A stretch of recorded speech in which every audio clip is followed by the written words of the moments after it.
안녕하세요, 박영춘입니다. 오늘은 간단하게 요거 해볼 거예요. 한 10분이면 끝날 것 같습니다. 건폐율, 용적률을 인센티브 받는 토지들이 있어요. 이런 토지들에 대해서 제가 한 방에 정리를 해드릴 거고, 이런 땅은 그래서 총정리를 할 거고, 이런 땅은 주의 있게 보셔야 됩니다. 그래서 후단에 한시적인 교재 판매 안내했는데 오늘 안 하겠습니다. 모르시는 분은, 교재 판매와 관련해서 모르시는 분들은 제 전 강의도 있고 전전 강의도 있고 대부분 다 실려 있어요. 이런 내용들이 실려 있으니까 꼭 참고하십시오. 자, 그럼 교재로 바로 들어가서 건폐율 용적률 인센티브, 오늘 664강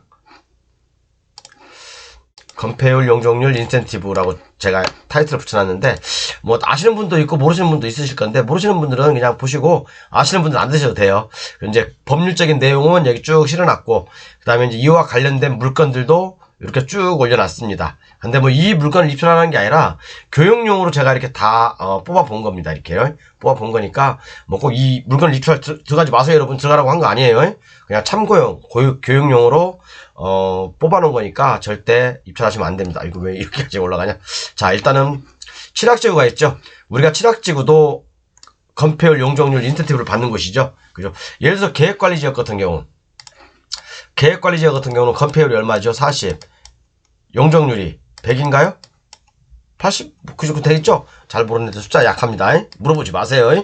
어쨌든 간에 이렇게. 그런데 예를 들어서 칠학지구는 두 가지 나눌 수가 있죠. 칠학지구는 자연 칠학지구하고 집단 칠학지구 두 가지 나눌 수 있어요. 어우, 밥을 방금 먹었더니 지금 늦게 와 들어와가지고 배가 좀 불러서 허리 좀 풀리겠습니다. 아직 씻지도 못했어요. 오늘 좀 여기저기 막 서울도 갔다 오고 바쁜이라고.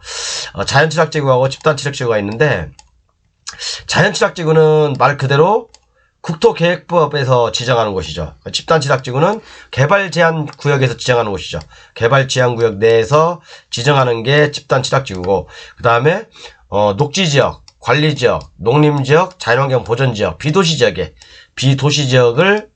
지정하는 것이 바로 자연 칠학지구인데 별로 의미는 없어요. 그죠?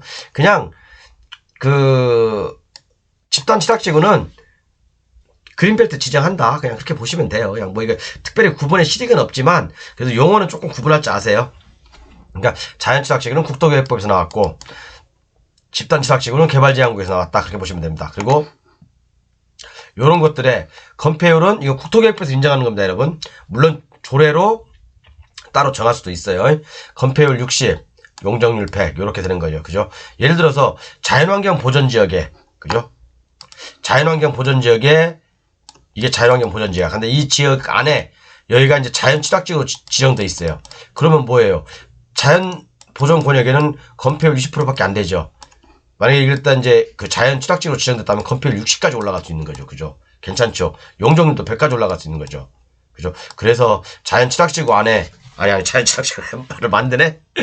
자연환경 보전지역 안에, 아니면 뭐 농림지역 안에, 또는 관리지역 안에, 또는 녹지지역 안에 이런 토지들이 있다. 자연 칠학지구나 이런 토지 이용 계획을 딱 올라가 있다. 그러면 좋은 땅입니다. 그죠? 좋은 땅이에요. 계획관리보다 좋은 땅입니다. 그죠? 그다음 집단 칠학지구도 마찬가지입니다. 건폐율 40일 때는 용적률을 100, 건폐율 60일 때는 용적률 300. 모르시는 분들은 제 그린벨트 강의가 한 10강 정도 실어놨으니까 컨트롤 F 치시고, 아니면 유튜브에다 박영춘 플러스 뭐 그린벨트 또는 개발제한구역 치시면 강의 내용이 나와 있어요. 그러니까 뭐 교재 가지고 계신 분들은 컨트롤 F 치셔가지고 보시면 돼요. 그러니까 칠학지구도 이렇게 두 가지가 있는데 다 좋은 땅이다, 나쁜 땅 아니다. 그죠? 그 주위의 일대 토지보다 더 많은 건폐율과 용적률 인센티브가 있다. 그죠? 그 다음에 개발진흥지구. 개발진흥도 마찬가지죠. 개발진흥지구는 여러 가지가 있을 수 있죠. 그죠? 뭐, 주거개발진흥지구, 산업개발진흥지구, 유통산업개발지구, 관광휴양개발지구, 뭐 복합, 그죠? 이렇게, 뭐, 특정용도 진흥지구, 그 다음에 기타 등등. 이것은 또, 지자체 조례로 더 정할 수가 있어요. 용도에 맞게 더 지자체 조례로 정할 수가 있습니다. 그렇지만 크게는 이렇게 6가지로 나누고 플러스 더 정할 수 있다, 그렇게 보시면 됩니다. 그것도 이 개발진흥 지구에서는 건폐율 40, 용적률 100까지 허용된다. 그러니까 어떻게 보면 계획관리 지역인 거죠. 그죠? 그리고 또 하나, 수산자원 보호구역. 그죠? 사람들이 수산자원 보호구역을 우습게 생각하는데, 전국토의 많은 부분들이요, 수산자원 보호구역으로 지정돼 있어요. 그죠? 많은 부분들이, 특히 해안가 같은 경우에 수산자원 보호구역으로 많이 지정돼 있는데, 여기도 수산자원관리법에 의해서 수산자원관리보호구역으로 지정되면 건폐율, 용적률 이렇게 인센티브가 있습니다. 그죠? 그래서 아까도 말씀드렸지만 자연환경 보전지역이 여기 자연환경 보전지역이야. 근데 이 일대가 수산자원 보호구역이야. 여기가 수산자원 보호구역이야. 그러면 자연환경 보전지역에서는 건폐율 20%밖에 안 되지만 그죠? 수산자원 보호구역으로 지정되어 있는 곳이 있다면 여기는 건폐율 40이잖아요. 2배가 오르잖아요. 계획관리지역보다 더 좋은 땅이잖아요. 계획관리하고 똑같은 땅이잖아요. 그죠? 그 다음에 자연공원이 있어요. 자연공원. 자연공원법에 의한 자연공원. 여기는 건폐율 60, 용적률 100. 그 다음에 공업지역이 있는데, 공업지역도 이게 약간 특혜가 있어요. 그죠? 국가산업단지, 일반산업단지, 그 다음에 도시첨단산업단지, 준산업단지, 요런 것들은요, 보통 건폐율이 80%, 용적률 150% 이렇게 나옵니다. 그죠? 그러니까 공업지역이라고 해서 나쁜 땅이 아니라 공업지역도 굉장히 많은 인센티브가 있습니다. 웬만한 그 다른 것보다. 예를 들어서 아까도 말씀드렸지만 자연환경 보전지역에 공업지역으로 딱 지정돼 있다. 그럼 이런 혜택을 받는 거예요. 그죠? 그다음 지구단위 계획구역. 지구단위 계획구역은 말 그대로 강화할 수도 있고 건폐율을 더 줄 수도 있고 낮출 수도 있고 용적률을 더 줄 수도 있고 덜 줄 수도 있고 그겁니다. 그러니까 말 그대로 건폐율과 용적률을 강화 또는 완화라고 되어 있거든요. 법조문에. 그러니까 뭐 더 좋을 수도 있고 우리가 그러니까 지구단위 계획 내용을 봐야죠. 지구단위 계획 내용을 봐야 됩니다. 어떤 일대 토지가 지구단위 계획 구역으로 지정돼 있다. 지구단위 계획으로 지정돼 있다. 그러면 지구단위 계획 내용을 봐야 돼요. 그래서 제가 항상 지구단위 계획도 많이 설명을 했지만 그죠? 제 지구단위 계획 구역 다 보십시오, 여러분. 강의가 한 지구단위 계획 구역에 대해서 한 서너 개 네다섯 개 올라와 있을 거예요. 근데 남들이 얘기하지 않는 것까지 제가 다 올려놨으니까 꼭 제 지구단위 계획 강의 꼭 한번 시청하시고 그 강의 외적인 것들은 좀 남들한테 공개하기 좀 싫은 것들은 제 교재에 다 실어놨으니까 교재 가지고 계신 분들 꼭 참고하시고요. 그 다음에 제가 요즘 최근에 강조했던 성장관리계획구역 여기도 인센티브가 있다. 계획관리지역은 40에서 50, 자연녹지 같은 경우는 20에서 30, 생산녹지는 20에서 30, 보존녹지도 20에서 30, 농림지역도 20에서 30 이렇게 있죠. 그죠? 단지 요 용적률은 계획관리지역만 100에서 120%, 나머지는 다 변동 없습니다. 그죠? 그런데 이게 건폐율이 이렇게 인센티브 받는 것은 그죠? 어떤 그 성장관리 계획에 맞게 했을 때 그러니까 의무사항이 있고 선택사항이 있고 그러거든요. 권장사항이 있고 의무사항을 했을 때는 뭐 건폐율 몇 프로 더 준다 뭐 이런 게 있습니다. 제가 성장관리계획 구역 강의하면서 최근에 자세히 설명드렸으니까 이거 꼭 보시고 요것도요. 그 다음에 요거 가로주택 정비사업. 가로주택 정비사업은 뭔지 아시죠? 그죠? 가로주택 정비사업 모르시면 그냥 요거 도시 및 주거환경 정비사업 보세요. 그러니까 요것도 건폐율 용적률 완화라고 되어 있거든요. 그죠? 지방건축위원회 심의 후에 완화 적용할 수 있다라고 되어 있어요. 그렇기 때문에 이 가로주택 내 만약에 토지가 도시지역에 있는 거 토지가 이제 만약에 재개발 재건축이 되는데 거기다가 이제 가로치고 가로주택 정비사업이라고 딱 돼 있으면 가로주택 정비사업은 뭔지 아시죠, 여러분? 어떤 게 큰 도시가 있어. 그죠? 도로가 이렇게 쭉쭉쭉 나 있을 거 아닙니까? 이렇게. 그죠? 도로가 이렇게 구획별로 정리됐을 거 아니에요. 그죠? 뭐, 이건 빤다지만 뭐 꾸불꾸불한 것도 있을 거 있고. 그죠? 이렇게 돼 있으면, 기반시설이 제대로 돼 있는 곳을 대상으로 해서, 그죠? 수도, 전기, 가스, 뭐 이런 것들이 제대로 돼 있는 곳을 기준으로 해서, 이런 가로, 길가짜예요. 그죠? 이런 가로구역, 한 블럭이라고 보시면 돼요. 그죠? 한 블럭을 따로따로 개발한다는 거예요. 그죠? 뭐 한꺼번에 전체로 다 개발하면 이 일대가 어떻게 보면 조금 전체가 다 이주해야 되는 어떤 그런 좀 안 좋은 일이 발생될 수 있으니까 그냥 그 가로구역, 도로로 둘러싸인 일단의 구역을 하나씩 이렇게 정비해 나가는 정비 사업입니다. 그렇기 때문에 뭐 이건 대규모 개발이 아니라 대규모 정비가 아니라 그냥 소규모, 그죠? 소규모 정비라고 보시면 됩니다.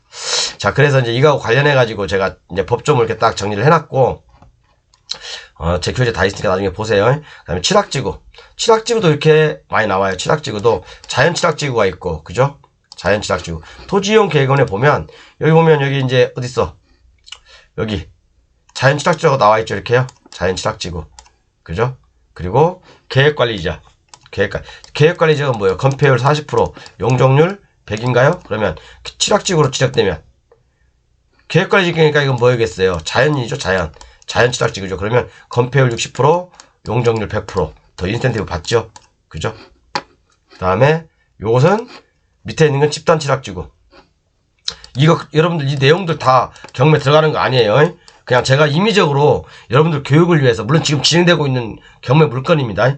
그냥 인위적으로 그냥 추천한 거예요, 제가요. 검색하다 보니까 이런 것도 나온 거니까 여러분들 이거 꼭 들어가시면 안 됩니다. 제가 들어가라고 하지 않았어요. 이제 집단 취락지구라고 나오는데, 집단 취락지구 말 그대로 개발 제한 구역이죠. 그죠? 개특법에 따라서 집단 취락지구, 집단 취락지구 이거 보시면 여기 집단 취락지구로 나와 있죠, 이렇게요. 집단 취락지구. 그죠? 여기 뭐라고 되어 있어요? 개발 제한 구역. 개발 제한 구역 안에 지정된 것은 집단 취락지구다. 이렇게 보시면 돼요. 너무 어렵게 생각하지 마세요. 그 다음에 개발진행지구. 개발진행지구도 건폐율, 용적률, 인센티브가 있는데 요렇게 6개 외에 따로 조례로 추가할 수 있죠. 그죠? 그죠? 예를 들어서 뭐 주거, 산업, 유통, 관광, 복합, 특정인데 여기다가 뭐 경매사령관 진흥지구 이렇게 할 수도 있잖아요. 그죠?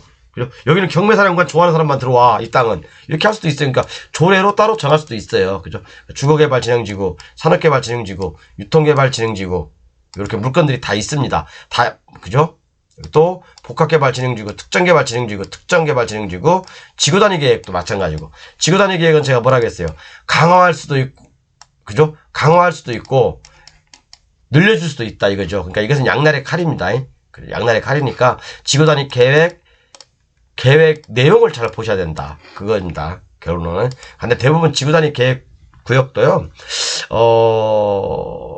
좀 이렇게, 예를 들어서, 뭐, 준주거 지역을 가지고 있던 토지주가, 만약에 지구단위 계획으로 짜여졌다, 포함됐다, 그러면 건폐율 용적률이 낮아질 수도 있어요. 그죠? 그런, 좀 이렇게 손해보는 사람도 있고, 그죠?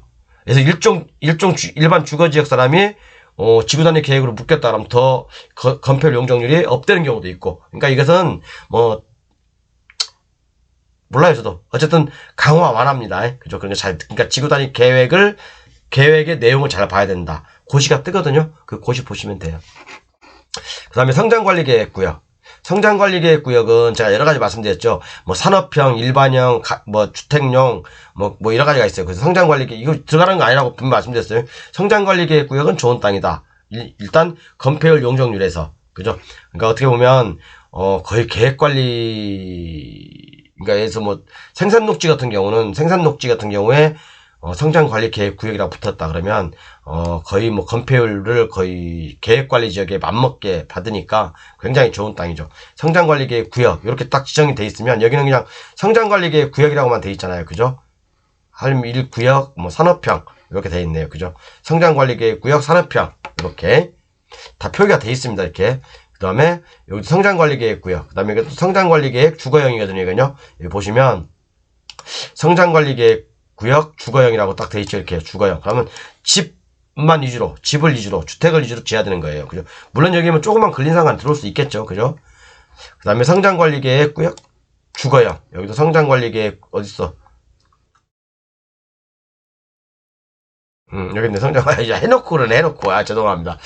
제가 요즘, 다른 거에 좀 집중하다 보니까, 컨설팅에 좀 집중하다 보니까 머리가 띠합니다. 그죠? 어쨌든, 성장관리계획구역, 이렇게, 그죠?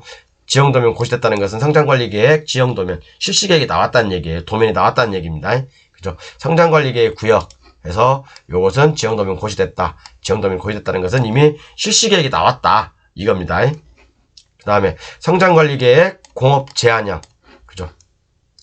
공업제한형입니다. 이건요. 공업제한형. 이건 잘 되어 있는 것 같아요. 제가 볼 때는. 성장관리계획 공업용이라고 하면 공업용밖에 못 들어오는데, 주로 공업용 위주로 많이 들어오겠죠. 물론 공업용이라고 해도 다른 뭐 상가라든가 주택이 들어올 수도 있어요. 그죠? 그렇지만 그런 것들은 이제 어떤 그런 그 인센티브를 못 받는 거죠. 그렇다고 그러니까 권장형이 있고 권장사항이 있고, 그리고 성장관리계획 공업제한형이라고 딱 돼 있으면, 아니면 공업형이라고 돼 있으면 공업형에서 들어올 수 있는 내용도 쫙 있습니다. 이렇게. 그죠? 어떤 업종이 들어와라. 이렇게 다 내용이 있으니까 그건 지자체 조례 보시면 됩니다. 그래서 공업제한형은 공업형은 못 들어온다는 얘기겠죠. 그죠? 공업형은 못 들어오고 일반 뭐 상업이라든가 주거가 그런 게 들어오겠죠. 이건 참 저도 괜찮은 말 뜻 같아요. 좋은 것 같아요. 뭐든 못 들어와. 뭔만은 들어오지 마라. 이제 그런 거잖아요. 그죠? 그래서 주거하고 상업시설이 밀집되어 있는 지역에 공장이 들어와 버리면 조금 언밸런스 나잖아요. 그렇기 때문에, 이런 말은 참 이렇게 좋은 것 같아요. 그 다음에 성장관리계획구역, 일반형. 일반형은 뭐 주택이라든가 뭐 그런 거겠죠. 그죠? 일반형. 주택, 상가, 뭐 근린생활시설 이런 거. 그 다음에 여기 산업형이 또 있고, 산업형이 있고. 그죠? 그리고 또 이제 수산자원 보호구역. 아까도 얘기했지만, 수산자원 보호구역도, 건폐율 용적률 인센티브가 있다. 수산자원 보호구역. 그죠? 그 다음에 여기 수산자원 보호구역 많이 나와요. 그러니까 전 국토에 걸쳐서 해변가 위주로 또는 강가 좋은 데 위주로 수산자원 보호구역이라고 지정이 되거든요. 그러니까 이런 땅들이 나쁜 땅이 아닐 수가 있어요, 여러분. 나쁜 땅이 아닐 수가 있다니까요. 그죠? 그러니까 건폐율 용적률 인센티브가 있으니까 그런 면에서는 좋을 수 있다. 그거거든요. 그리고 수산자원 보호구역도 웬만한 허용행위들은 다 돼요. 그죠? 그러니까 수산자원 보호구역 법에 보면 어떤 거 할 수 있다. 그러니까 거의 많은 걸 할 수 있거든요. 안 되는 거 아니에요. 그 다음에 여기 가로구역별 최고 높이 제한 지역 이런 것들도 있죠. 그죠? 가로구역 말 그대로 그냥 도로 가 이런 거죠. 이런 거. 예를 들어서 이게 저기야. 이게 도로야 도로. 이 가로구역 전체가 높이가 얼마로 제한한다. 뭐 13m로 이하를 해야 된다. 뭐 그런 내용도 있습니다. 그러니까 가로구역별 최고 높이 제한 지역이 바로 그런 뜻입니다. 그죠? 이런 하나의 그 블럭 단위의 그죠? 가구죠. 가구 어떻게 보면 가구 지구 단위 계획에서 얘기하는 가구. 그러니까 이게는 정비 사업이라든가 그런 데서는 가로구역이라고 하거든요. 가로구역 이렇게 가로구역이나 가구나 비슷한 의미예요. 의미인데 조금 이렇게 용어가 조금 약간 달라요. 획지의 개념은 다르죠. 획지는 이렇게 조금만 그죠? 획지의 개념이죠. 어떤 필지하고 획지의 개념은 비슷하지만 달라요. 그죠? 그렇지만 가구하고 가로구역도 제가 용어 정리해서 설명해 드렸어요. 비슷하긴 하지만 다르다. 그렇죠? 참 이게 하나로 통일하면 참 여러분들 공부하기 편할 건데 자 이렇게 해서 이런 내용들이 있습니다. 그러니까 여러분들 이렇게 인센티브 건폐율 용적률 인센티브 받는 내용들이 있으니까 한번 보시면 토지용 계획원을 딱 볼 때 이거 괜찮은 땅이네 좋은 땅이네 그렇게 판단할 수 있잖아요. 다음 시간 내일은 경매시장을 떠나는 이유에 대해서 한번 제가 노골적으로 한번 표현을 해보겠습니다. 왜 사람들이 경매시장을 떠나고 경매를 포기하게 되고 돈을 못 버는지 그 이유에 대해서 한번 좀 집중적으로 한번 얘기를 해볼게요. 제가 내일 얘기하는 강의 내용을 듣고 좀 느끼는 게 많다면 여러분들은 좀 바짝 공부를 하셔야 됩니다. 진짜 바짝 공부를 하셔야 돼요. 감사합니다.